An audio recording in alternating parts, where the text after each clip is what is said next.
Esta noche habrá que volver a contar la misma historia. La de otro pueblo que quedó hecho trizas por las balas, las granadas, la metralla y el arma de moda entre los colombianos, las aterradoras piquetas. Entonces, en la guerra no se puede confiar. Un campesino criado en una parte donde nunca hay guerra, como la armonía del campo, la paz, llegar la violencia, no son momentos fáciles, porque el desplazamiento y la guerra es así, no rencores, destrucción, pobreza. Nosotros en la media de la guerra, nosotros siempre fuimos un hombre como bastón de mando. Significa, somos resistencia de nuestro territorio. Como dice 100 años de soledad. ¿Y por qué nos matábamos? Uno decía por orgullo y otro decía que por nada.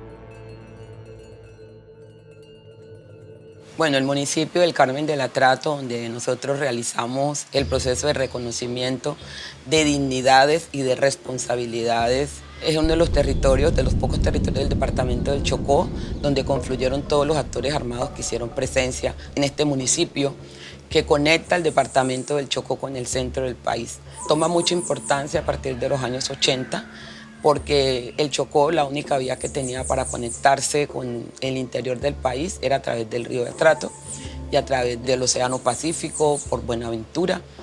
Pero luego se apertura la carretera, se le llamaba La Trocha, hasta hoy tiene ese nombre, y nos conecta con el centro del país a través de Medellín. La carretera se apertura de la necesidad de bajar el nivel del combustible. En ese momento era una zona, un punto de explotación minera, donde estuvieron los norteamericanos. Después se da la concesión a Colombia, pero en ese momento pues ellos crean la hidroeléctrica de La Vuelta para poder mover toda la maquinaria para la explotación minera. Pues esto era supremamente costoso y para abaratar costos ellos hacen la propuesta al Estado colombiano de que se aperture esta vía. Entonces esta vía prácticamente responde a esa necesidad económica, más no una necesidad del pueblo chocuano. En épocas 1950 o un poquito más atrás, se hizo una negociación. Esta zona es de clima caliente, entonces Antioquia se le da salida al mar y Chocó toma esta parte del territorio.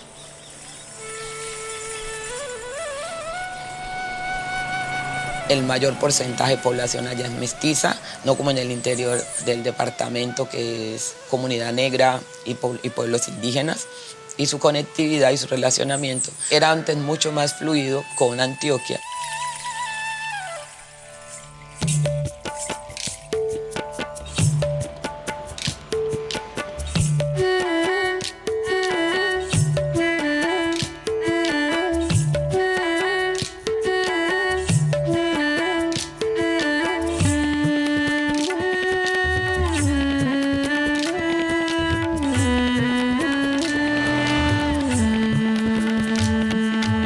El Carmen de Atrato en algún momento fue la despensa del departamento del Chocó, ya no lo es. Entonces alguien dirá, no, es el modelo de desarrollo que tenemos. Sí, es verdad.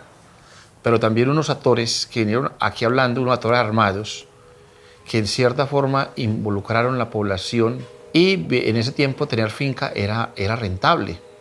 Entonces las guerrillas empezaron a entrar a la zona diciendo, ese campesino al patrón necesita botas.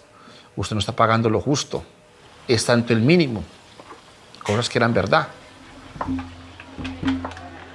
La población del Carmen de Atrato venía siendo, digamos, hostigada, por llamarlo así, por algunos grupos al margen de la ley a partir de los 80 más o menos, que se empezaron a escuchar algunos rumores de que había presencia de grupos alzados en armas en la población, más concretamente en la vereda Guaduas y en La Trocha. Ellos decían ser defensores del pueblo, que venían a luchar por el pueblo, pero en últimas circunstancias lo que resultaron ser enemigos del pueblo. Pasó primero el EPL. Segundo, los helenos. Tercero, estuvieron los guevaristas, que fue un renuevo de los helenos. De ahí vino la FARC. Todos nosotros, cuando nos desplazamos de aquí, ya habían estado todos esos grupos de aquí en Guaduá. Cuando vino el EPL y el M-19, tenía yo 11 años y desde ahí comienzan a llevar los primeros campesinos para la guerra. Entonces yo creo que desde ahí ya comienza a haber sectores armados dentro de la vereda. Sí, ellos piensan de que ellos van a arreglar este país, porque es que yo he hablado, me tocó hablar con jefes también. Y no que los buscara, sino que ellos buscaban a uno para incentivarlo, para infundirle su política, sus ideas. Y como uno tenía que ser prudente con todo el mundo, uno los escuchaba. Y de pronto en esa época también por parte de las entidades públicas o de las entidades de los militares que nos defienden, pues que supuestamente defienden a la población civil, había mucha violación de derechos humanos. Por eso, a partir del 1996, en persecución de esos grupos armados, aparecieron otros grupos también al margen de la ley, pero del lado derechista, como es las llamadas autodefensas. En el caso, por ejemplo, particular del Carmen de Atrato, aparecieron las AUC, quienes en su momento, pues nosotros después ligamos con participación del ejército y que después realmente se pudo comprobar que hubo alguna participación, no de todo el ejército como tal, sino de algunos integrantes o miembros de esta institución. Lo primero que nosotros conocimos fue la guerrilla, porque eso no fue un escondite, ellos eran los que andaban, ellos nos decían que ellos iban a hacer lo de la ley, que ya sabíamos que alguna cosa que pasara, le teníamos pues que decir a ellos y todo, y pues sí, pues ellos se mantenían ahí, para nosotros eran como que si fuera un ejército. Entonces mire, que era como algo que uno mismo se confundía, porque mire que uno los veía vestidos de policías, después uno los veía vestidos de soldados, uno había a veces hasta decía, bueno, ¿y es el ejército? ¿O qué? Uno se confundía, uno veía eso que se movía así, uno decía, bueno, ¿pero qué? ¿Es ejército o es guerrilla? O sea, uno se mantenía como con eso, porque ya los paramilitares como tal que entraron al 18, los vinimos a conocer en enero del 96. Fue que venimos a darnos de cuenta que eso eran, pues ya los otros eran paramilitares y que pues esos eran más bravos. Porque mire que estos entraron fue de una vez atacando. El municipio más conflictivo del Chocó en algún momento era el Carmen. Incluso superaba a Bojayá. Aunque Bojayá, esa bomba que pasó allá, ese lamentable daño que hizo la FARC y los paramilitares, se volvió noticia internacional. Pero la mala fama en ese momento, antes de eso, la teníamos los carmeleños. Conclusión, eso que se llamó guerrilla se terminó ayudando a construir unos monstruos que terminó devorando la gente.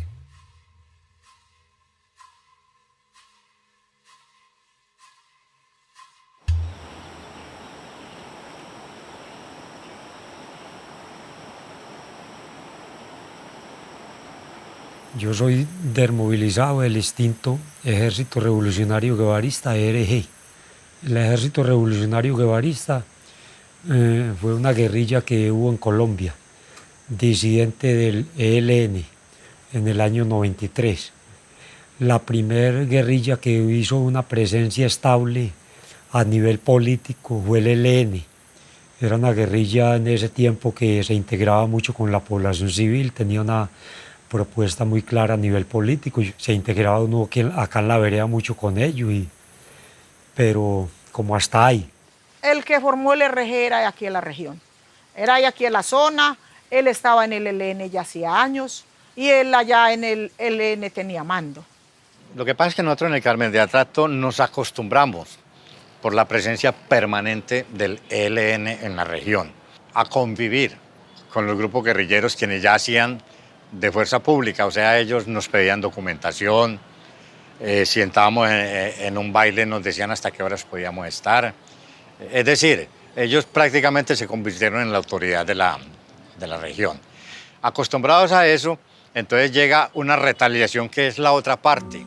Y ya de todas formas en ese año 98, 99, 2000, En la geografía de Colombia, mucha gente nos vinculamos a los grupos armados de izquierda, llámese RG, llámese ELN, llámese FARC, porque en ese tiempo como que se agudiza mucho el conflicto en Colombia, con la situación del paramilitarismo y todo eso. Entonces ya uno toma es como la decisión de estar de lleno en la guerra. Cuando entraban los paramilitares en la zona carretera, muchos líderes fueron amenazados también y también fueron asesinados nuestros indígenas. Un ejemplo caso como el Zabaleta, asesinaron 3 jóvenes estudiantes. Y en el 20 también asesinaron unos compañeros que tenían familias con su señora, con sus hijos.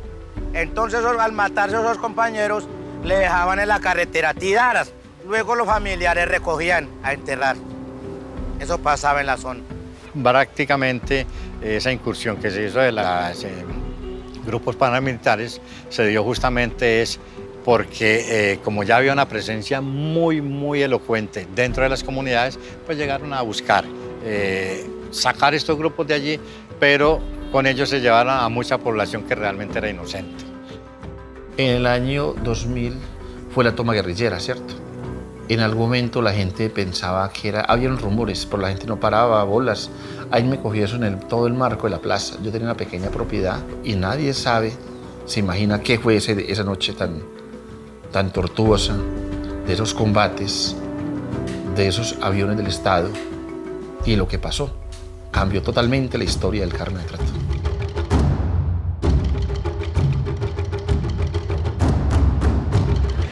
Ahí me tocó cuando la toma guerrillera. El niño mío tenía 1 año. Los grupos guerrilleros de un momento a otro aparecieron por todos lados y mucha parte del combate se dio allí. La alcaldía fue modificada, el CAN fue prácticamente destrozado. Entonces un edificio nuevo, ¿cierto? Esta es la parroquia. Esa parroquia también fue destruida, cayeron cilindros, fue reconstruida de nuevo.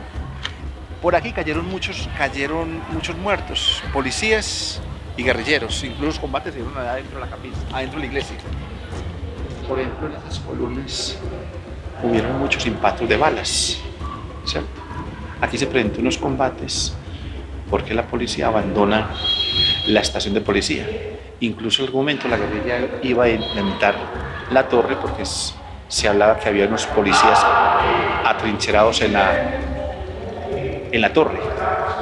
Pero en esa época que mis hermanas eran combatientes o como uno dice, guerrilleras raza del RG, si les tocó pelear en el Carmen cuando la toma del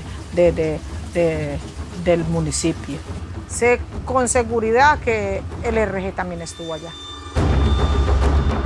En Carmen de Atrato quedaron solo los restos de un pueblo que intenta sostenerse para no dejar olvidar que allí murieron 2 campesinos, 4 policías y 8 soldados durante un feroz ataque de las FARC que duró 24 horas.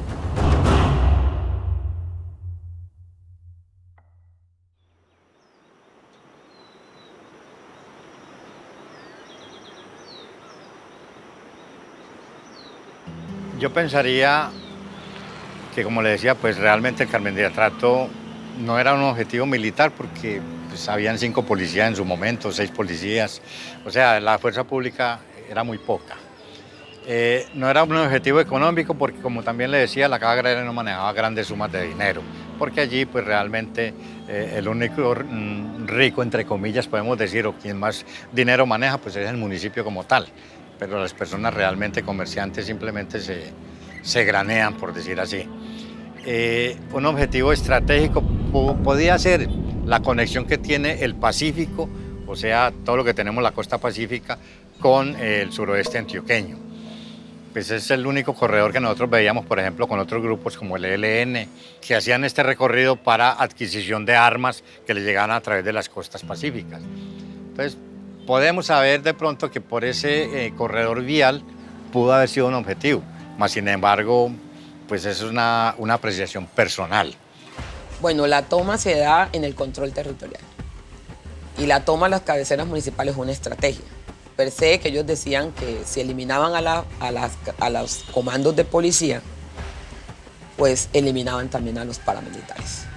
Retirar al enemigo. En ese momento querían tener el paso libre para poder hacer el tránsito de sus tropas por el territorio, no solamente hacia Antioquia, sino también cruzar y poder llegar a, ya en el año 2000, ya estaba la apertura de la otra vía, Quito Pereira, y ellos también querían tomarse esa carretera y poder también cruzar hacia Urrao, entrar a Bagadó y otras zonas que querían, eran de su interés.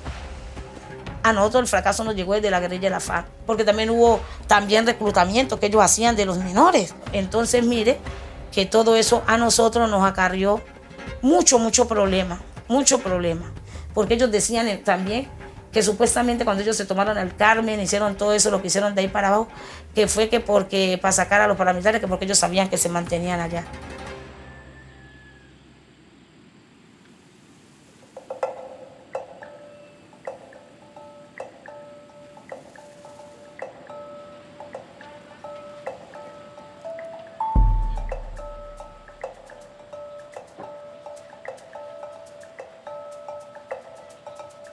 Yo creo que como una ilusión de juventud, muchos, sobre todo primas, se fueron para allá. Unas que sí sobrevivieron, yo a veces les digo, oye, ¿ustedes por qué se fueron para allá?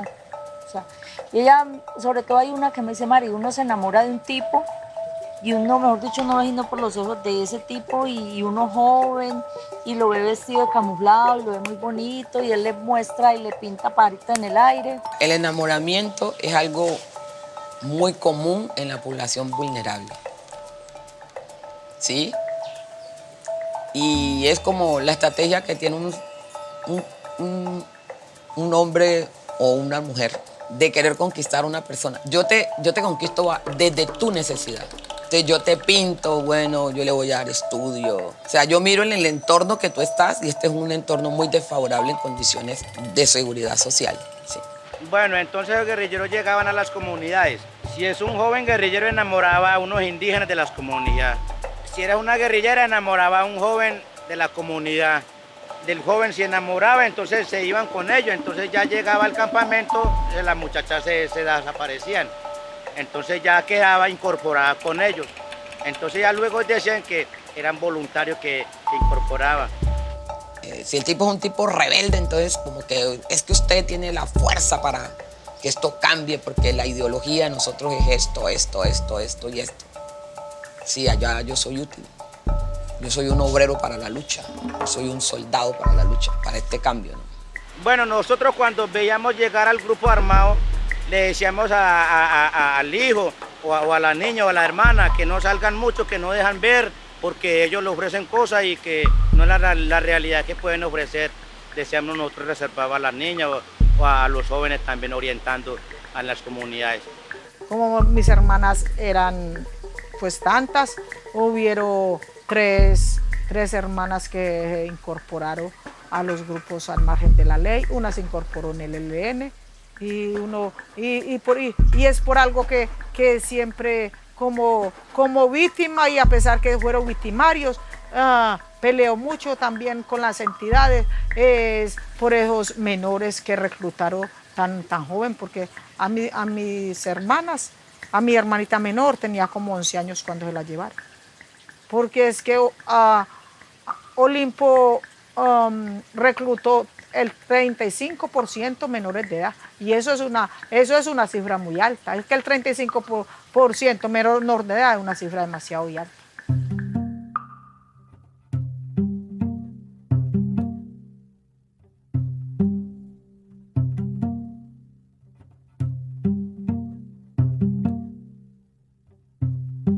Pero cuando llega el desplazamiento, ya hasta ahí quedamos nosotras ya con las manos atadas. Pero eso fue una cosa horrible. Nosotros casi no decíamos que éramos desplazados. Los hijos de nosotros en los planteles educativos cuando llegaban, ustedes son desplazados, porque en ese tiempo no se usaba la palabra víctima, sino desplazado.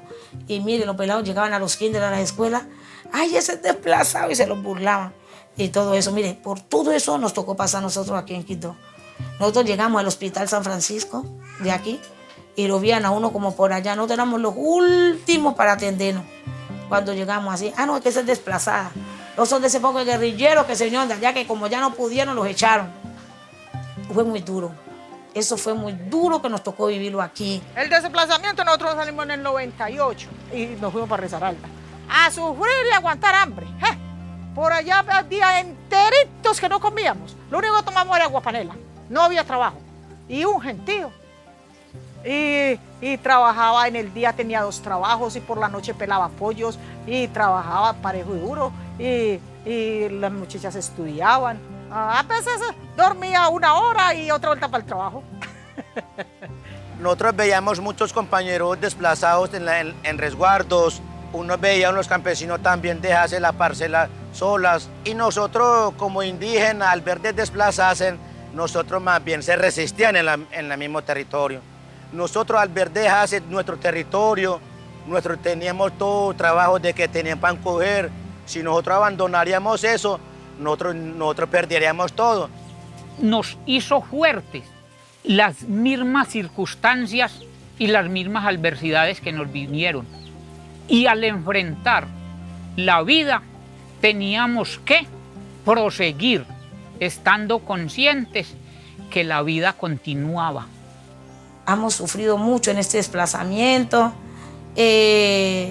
pero como también le damos gracias a Dios, que también hemos podido como ir recuperando un poco como ese dolor, como eso que nos causó, porque pues ya uno metido que en una cosa, que lo llevan a una capacitación, que lo llevan a una Bogotá, a una parte de la otra, y uno va como conociendo historias de otras personas también que vivieron lo mismo, y que ya ellos como que en ellos ya no hay nada de estas cosas de rencores ni de nada, sino que siguen en su lucha por seguir emprendiendo y todo eso. A nosotros nos ha servido mucho.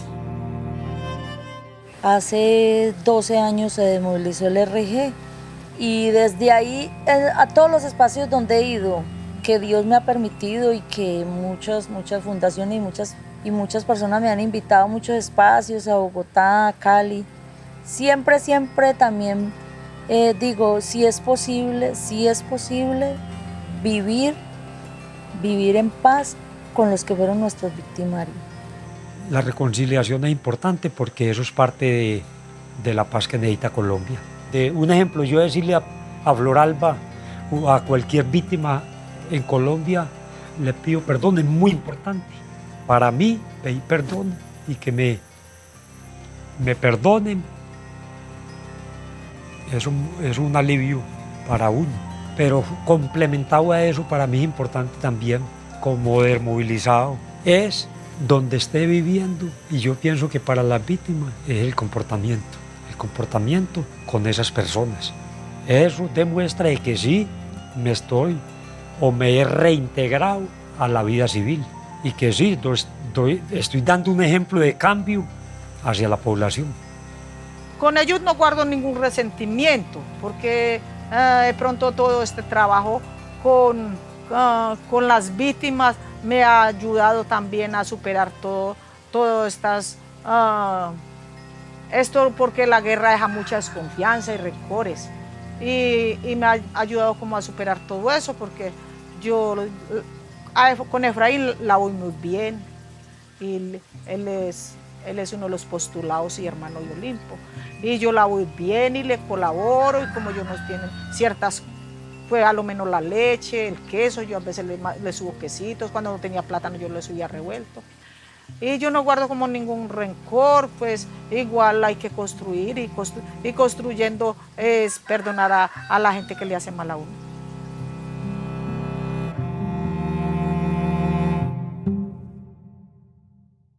Los integrantes de las FAREP, el Estado Mayor Central y los participantes de la antigua dirección del bloque José María Córdoba, los frentes 5, 34, 57, 58, hacemos un reconocimiento de responsabilidad frente a las víctimas civiles de la toma guerrillera a las instalaciones de policía del municipio del Carmen de Atrato, ocurrida el 5 de agosto del año 2000, donde resultó afectada la población civil con sus familias.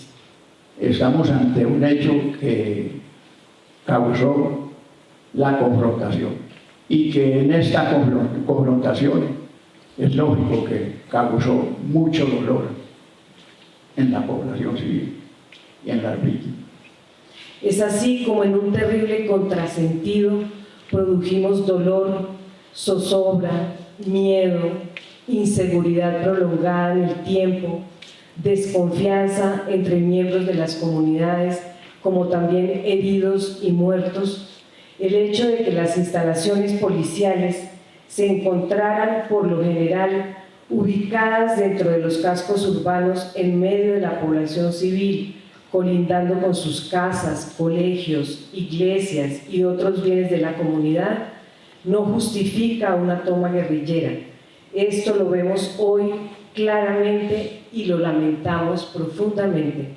Entonces, ese reconocimiento lleva a resarcir, a reparar el daño sufrido. Entonces, pienso yo que son logros importantes, porque cuando a uno, a nivel nacional, a nivel veredal, a nivel municipal, a veces estas cosas ni se sabían. Si nosotros como víctimas no queremos acoger a una persona que nos hizo un daño, si las víctimas no hacen eso, no hay paz. Porque es que hasta ahora hay más víctimas que victimarios. La vida normal que tenía la Municipalidad del Carmen de Arrato no se ha vuelto a recuperar, ni creo que se vuelva a recuperar.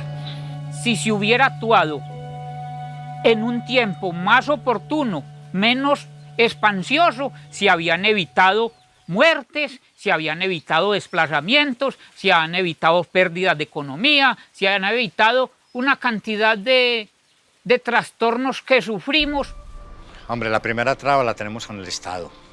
¿Por qué? Porque no nos ha dado realmente las garantías de no repetición, no nos ha dado las garantías de indemnización. Eso usted sabe que se hubo que prorrogar la ley 1448 porque a 10 años de haberse promulgado no se había cumplido siquiera con un cuarto de la población víctima del conflicto armado. Por eso se tuvo que prorrogar hasta 2031. Por ejemplo, la bancarización de las personas para recibir esos beneficios que están dando el Estado en estos momentos tampoco se da tan fácilmente. No hay créditos blandos para poblaciones víctimas.